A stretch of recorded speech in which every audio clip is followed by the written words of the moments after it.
नमस्कार, just India में आपका स्वागत है। मैं हूं आपके साथ हिमांशु छाबड़ा। रुक करते हैं उन तमाम खबरों की तरफ जो है आपके लिए जरूरी। हेडलाइंस के प्रायोजक हैं आरोग्य मास्क लगाएं, कोरोना से सुरक्षित रहें। Oscar super speciality hospital and trauma centre, रंश किया showroom in Rohtak and Bahadurgarh. Showroom पर आइए, टेस्ट ड्राइव लें और गाड़ी बुक कराएं।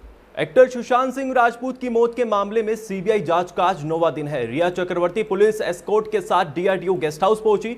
सीबीआई यही उनसे पूछताछ कर रही है। मुंबई पुलिस ने आज बताया कि एक्ट्रेस को गेस्ट हाउस जाते वक्त और वहां से घर लौटते वक्त सुरक्षा दी जाएगी। सीबीआई ने इसकी अपील की थी। सूत्रों के मुताबिक रिया को सिद्धार्थ पिठानी, नीरज सिंह और केशव बचनेर के सामने बैठाकर सवाल पूछे जा सकते हैं। उधर ड्रग्स मामले की जांच कर रही एनसीबी भी आज रिया को पूछताछ के लिए सम्मन दे सकती है। एनसीबी ने मुंबई में 2 ड्रग्स सप्लायर गिरफ्तार किए हैं। यह कार्रवाई किस मामले में हुई है इसका पता नहीं चल पाया है। खेल रत्न के लिए चयनित अंतर्राष्ट्रीय पहलवान विनेश फोगाट और द्रोणाचार्य अवार्ड के लिए चयनित कुश्ती coach Om Prakash Dahiya corona positive मिले हैं। इसके चलते खेल दिवस पर आयोजित होने वाले वर्चुअल कार्यक्रम का दोनों ही हिस्सा नहीं बन पाए। दोनों ने खुद को होम क्वारंटाइन कर लिया है। दोनों को राष्ट्रपति द्वारा वर्चुअल कार्यक्रम में सम्मानित किया जाना था। इस संबंध में सोनीपत के लघु सचिवालय में कार्यक्रम का भी आयोजन किया गया था। इस कार्यक्रम में दोनों नहीं पहुंच पाए। हरियाणा प्रदेश में कोरोना वायरस की रफ्तार तेजी से बढ़ती ही जा रही है। अब प्रदेश के बिजली मंत्री रणजीत सिंह चौटाला कोरोना पॉजिटिव मिले हैं। उन्होंने इसकी जानकारी खुद ट्वीट कर दी है। उन्होंने ट्वीट कर लिखा कि मैंने अपना कोरोना टेस्ट फिर से करवाया है, जिसकी रिपोर्ट पॉजिटिव आई है। मेरा स्वास्थ्य ठीक है, परंतु चिकित्सकों की सलाह पर होम क्वारंटाइन हो रहा हूं। मेरा अनुरोध है कि जो भी लोग कुछ दिनों से मेरे संपर्क में आए हो, कृपया स्वयं को आइसोलेट कर अपना जांच कराएं। हरियाणा के शिक्षा, वन एवं पर्यटन मंत्री कंवरपाल गुर्जर आज इंद्री उपमंडल के गांव मूसेपुर में पहुंचे, जहां उन्होंने वन विभाग द्वारा आयोजित 10 एकड़ पंचायती भूमि पर फलदार व औषधीय पौधारोपण कार्यक्रम में उपस्थित जनसमूह को संबोधित किया। इससे पूर्व उन्होंने पंचायती भूमि पर बने औषधीय व फल उद्यान का उद्घाटन किया और कहा कि इससे पंचायत की आमदनी में वृद्धि होगी। उन्होंने इस अवसर पर पौधारोपण करके पर्यावरण को स्वच्छ बनाए रखने का संदेश दिया। अन्य गणमान्य व्यक्तियों ने भी वहां पर पौधारोपण किया। मंत्री ने इसके अलावा स्वयं सहायता समूह बयाना व संगोही के सदस्यों को पुरस्कार देकर सम्मानित किया।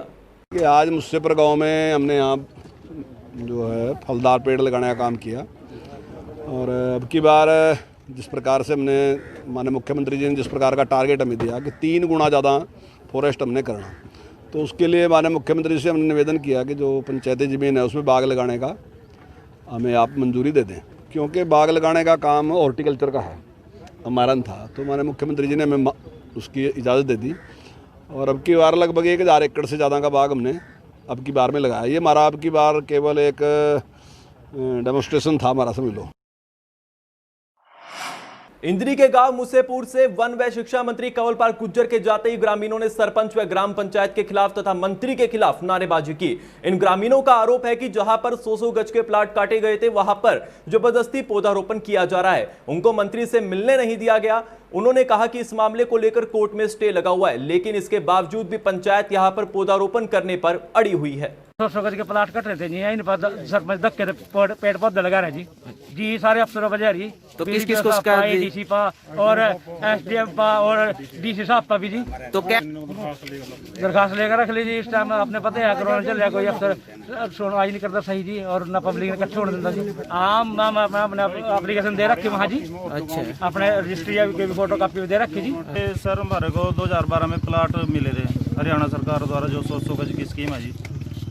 तो उसके बाद 2013 में गाँव वालों ने केस कर दिया जिस पे 2000 हमने नहीं पता जी, हम पार्टी नहीं बनाए कोई भी। पता तो तभी लगता सर जब हमको वो करते भी पार्टी बनाते जी। 2017 में ये मान लो केस जीत गए हमारे, और एसडीएम साहब ने फैसला दिया कि भाई यहाँ की बजाय कहीं और प्लाट दी जाए इनको। 3 साल के अंदर सर हमारी कोई सुध नहीं ली सरपंच ने, 3 साल तक नहीं दिया। अब दे देगा जी, वो नहीं देगा, बस ऐसे ही गुमराह करता रहा जी। और अब हमें तो तब पता लगा जब इसमें ये पेड़ लगाना। प्रदेश में लगातार बढ़ रहे आपराधिक मामलों के चलते महेंद्रगढ़ में वरिष्ठ बीजेपी नेता से 1 महीने में तीसरी बार फिरौती मांगने का मामला सामने आया। बीजेपी नेता दयाराम यादव के बेटे को अज्ञात हमलावरों ने पैर पर गोली मारी और वहां से फरार हो गए। पीड़ित ने मीडिया से बातचीत करते हुए बताया कि कुछ अज्ञात लोग गेट पर आए, हाथ में लेटर थमाया और अमित यादव के पैर में गोली मार दी और वही मौके से फरार हो गए। पूरे जिले में दहशत का माहौल बना हुआ है। लोगों का कहना है कि यदि जिले में नेता सुरक्षित नहीं होंगे तो आम लोगों का क्या होगा। पुलिस विभाग इस पर चुप्पी साधी हुई है और आपको बता दें, पुलिस अधीक्षक का इस पूरे मामले को लेकर कोई बयान सामने नहीं आया। जैसे ही मैं गेट के बाहर आया तो एक लड़का कोई मुंह बांधे हुए था, उसने घंटी बजाई। मैं गेट के बाहर आया, उसने मुझे एक कागज़ पकड़ाया और कागज़ पकड़ाते ही उसने गोली मार दी, तो वो गोली पैर के लगी। मैं बचाव करते हुए भागा वापसी घर की तरफ की, कभी और कहीं गोली ना मार दे। उसके बाद फिर जैसे ही देखा, लेटर को खोला तो उसमें ये लिखा हुआ है कि 50 लाख, आप परिवार के साथ शांति से रहना चाहते हो तो 50 लाख रुपए की फिरौती मांगी गई। धर्मनगरी कुरुक्षेत्र के पीपली कस्बे की मार्केट के दुकानदारों ने सरकार के फैसले का विरोध किया। सरकार के सोमवार मंगलवार को दुकान बंद रखने के फैसले पर आज कुरुक्षेत्र की पीपली मार्केट के दुकानदारों ने विरोध किया और उपायुक्त के नाम ज्ञापन भी सौंपा। आपको बता दें, दुकानदारों का कहना है कि हमने सरकार के पिछले फैसले, जिसमें सरकार ने शनिवार व रविवार को दुकानें बंद रखने के लिए कहा था, उसका समर्थन किया था, लेकिन सोमवार मंगलवार को दुकानें बंद रखना उनके लिए आत्महत्या करने जैसा है। जब शराब के ठेके पूरा हफ्ता खुले रहते हैं और बसें सवारियों से भरकर चलती है तो यह फैसला सिर्फ दुकानदारों के लिए ही क्यों है? क्या कहना चाहेंगे सरकार के? ये सरकार ने जो सोमवार और मंगलवार को दुकानें बंद करने का निर्णय लिया है, सरासर गलत है। हम इससे कतई सहमत नहीं है, व्यापारी संघ कतई सहमत नहीं है। तो सरकार ने ये जो निर्णय लिया बहुत गलत है। शराब के जो ठेके खुले हैं वहाँ पर जगह जगह भीड़ लगी हुई है।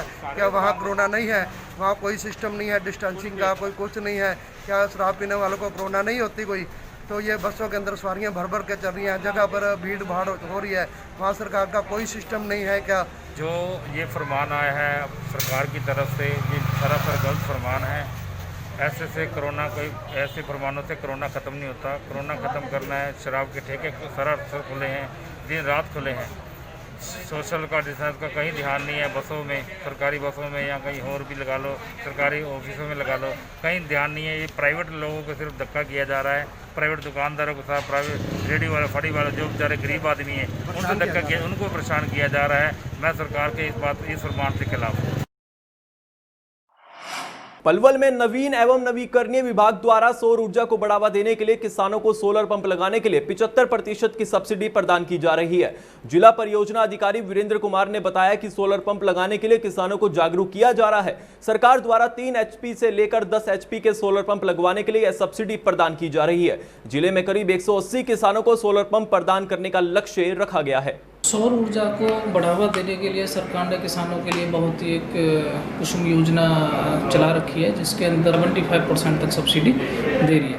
किसानों के लिए 75% सब्सिडी है, 25% पे ओनली 25% बेनिफिशरी से इसमें आ रहा है किसानों को, जिसमें सरकार इनको 3 HP से लेकर 10 HP तक के सोलर पंप प्रोवाइड कर रही है।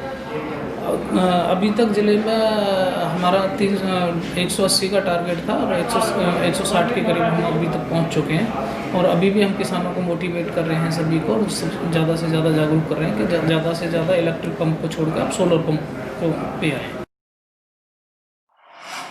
रोहतक शहर के भिवानी स्टैंड के पास स्वास्थ्य विभाग रोहतक और डॉक्टर दिनेश के द्वारा नेत्रदान शिविर का आयोजन किया गया, जिसमें व्यापार मंडल के अधिकारियों ने भाग लिया। रोहतक ट्रेड एसोसिएशन के प्रधान हेमंत बख्शी ने लोगों को नेत्रदान के बारे में जागरूक करते हुए बताया कि शहर की सभी सामाजिक संस्थाओं के द्वारा 35 नेत्रदान शिविर का आयोजन किया गया है। बख्शी ने व्यापार मंडल के अधिकारियों और लोगों से नेत्रदान करने की अपील की और नेत्रदान को सबसे बड़ा दान बताया। सभी सामाजिक संस्थाएं और हमारे डॉक्टर दिनेश जो 35वां राष्ट्रीय नेत्रदान पखवाड़ा मनाने जा रहे हैं, उसके अंतर्गत हमारा सौभाग्य है कि इन्होंने अपनी मुहिम का हम लोगों को हिस्सा बनाया। और मैं जनता से, हमारे सभी व्यापारी भाइयों से और आम नागरिकों से अपील करना चाहूँगा कि देखिए, नेत्रदान से बढ़कर कोई दान नहीं होता। आप मरकर भी किसी के अंदर जिंदा रहें, ऐसा दान है नेत्रदान।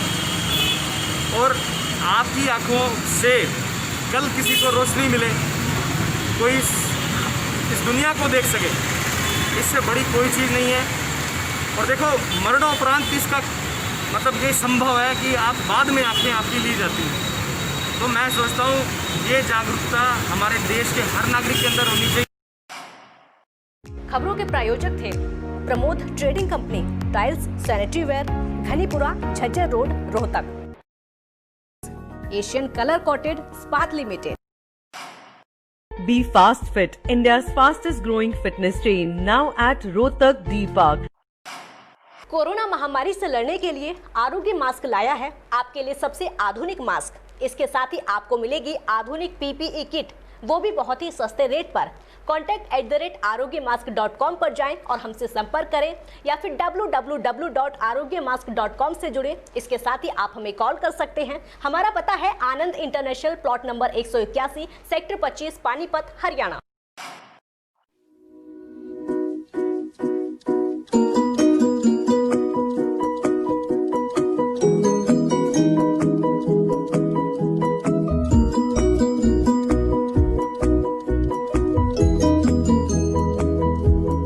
मेडिफिल इंटरनेशनल, 7 शीतल कॉम्प्लेक्स, सुभाष नगर, रोहतक।